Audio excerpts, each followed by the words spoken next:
Welcome to Lost in Revision. All of our content is public domain fairy tales and folklore. We are here to celebrate the original literature instead of just reading the modern sanitized versions. We post short segments of stories daily for people who just want a story to follow along with, and monthly full episodes where we read and discuss popular classics. Come and find us on Patreon to listen to the full chapters early and without interruption. Any support you can offer helps keep this podcast going and you entertained.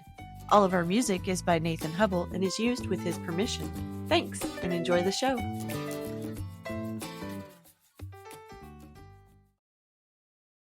Chapter 11.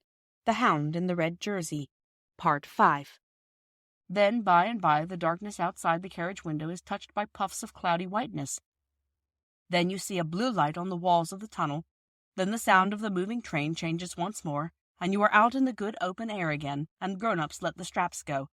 The windows, all dim with the yellow breath of the tunnel, rattle down into their places, and you see once more the dip and catch of the telegraph wires beside the line, and the straight-cut hawthorn hedges with the tiny baby trees growing up out of them every 30 yards.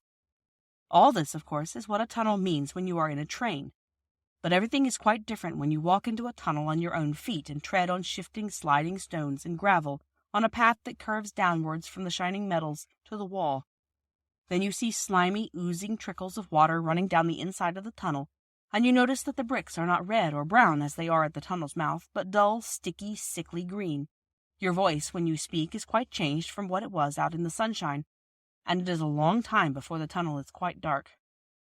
It was not yet quite dark in the tunnel when Phyllis caught at Bobby's skirt, ripping out half a yard of gathers, but no one noticed this at the time. "I want to go back," she said. "I don't like it. It'll be pitch dark in a minute. I won't go in the dark. I don't care what you say, I won't." "Don't be a silly cuckoo," said Peter. "I've got a candle end and matches, and what's that?" That was a low humming sound on the railway line, a trembling of the wires beside it, a buzzing, humming sound that grew louder and louder as they listened. "It's a train," said Bobby. "Which line?" "Let me go back," cried Phyllis, struggling to get away from the hand by which Bobby held her.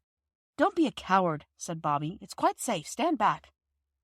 "Come on," shouted Peter, who was a few yards ahead. "Quick, manhole!" The roar of the advancing train was now louder than the noise you hear when your head is under water in the bath and both taps are running, and you are kicking with your heels against the bath's tin sides. But Peter had shouted for all he was worth, and Bobby heard him. She dragged Phyllis along to the manhole. Phyllis, of course, stumbled over the wires and grazed both her legs. But they dragged her in, and all three stood in the dark, damp, arched recess while the train roared louder and louder. It seemed as if it would deafen them, and in the distance they could see its eyes of fire growing bigger and brighter every instant. "It is a dragon! I always knew it was! It takes its own shape in here in the dark!" shouted Phyllis. But nobody heard her. You see, the train was shouting too, and its voice was bigger than hers. And now, with a rush and a roar and a rattle and a long, dazzling flash of lighted carriage windows, a smell of smoke and blast of hot air, the train hurtled by, clanging and jangling and echoing in the vaulted roof of the tunnel. Phyllis and Bobby clung to each other. Even Peter caught hold of Bobby's arm, in case she should be frightened, as he explained afterwards. And now, slowly and gradually, the tail lights grew smaller and smaller, and so did the noise, till with one last whiz the train got itself out of the tunnel, and silence settled again on its damp walls and dripping roof. "Huh," said the children all together in a whisper.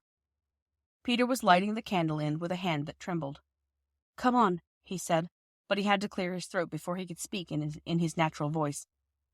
"Oh," said Phyllis, "if the red-jerseyed one was in the way of the train—" "We've got to go and see," said Peter. "Couldn't we go and send someone from the station?" said Phyllis. "Would you rather wait here for us?" asked Bobby, severely, and of course that settled the question. So the three went on into the deeper darkness of the tunnel. Peter led, holding his candle end high to light the way. The grease ran down his fingers, and some of it right up his sleeve. He found a long streak from wrist to elbow when he went to bed that night. It was not more than 150 yards from the spot where they had stood while the train went by that Peter stood still and shouted, "Hello!" and then went on much quicker than before. When the others caught him up, he stopped, and he stopped within a yard of what they had come into the tunnel to look for. Phyllis saw a gleam of red and shut her eyes tight. There, by the curved, pebbly down line, was the red-jerseyed hound. His back was against the wall, His arms hung limply by his sides, and his eyes were shut. "Was the red blood? Is he all killed?" asked Phyllis, screwing her eyelids more tightly together. "Killed? Nonsense," said Peter. "There's nothing red about him except his jersey. He's only fainted. What on earth are we to do?" "Can we move him?" asked Bobby. "I don't know. He's a big chap. Suppose we bathe his forehead with water. No, I know we haven't any, but milk's just as wet. There's a whole bottle." "Yes," said Peter, "and they rub people's hands, I believe." "They burn feathers, I know," said Phyllis. "What's the good of saying that when we haven't any feathers?"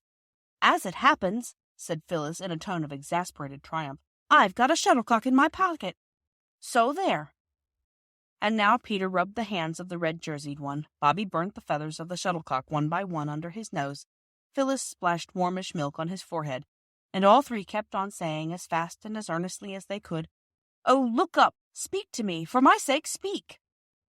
Thank you for joining us today. I would like to thank all of our supporters on Patreon. Your support helps pay for all of the things that podcasting requires and helps keep this show alive and growing. Feel free to fact check us and offer suggestions to make our show better for you. You can send us an email at lostinrevisionpodcast@gmail.com. Don't forget to follow and give us a good review anywhere you listen, and share with your friends and family. There's a lot more waiting for us all at the end of the road.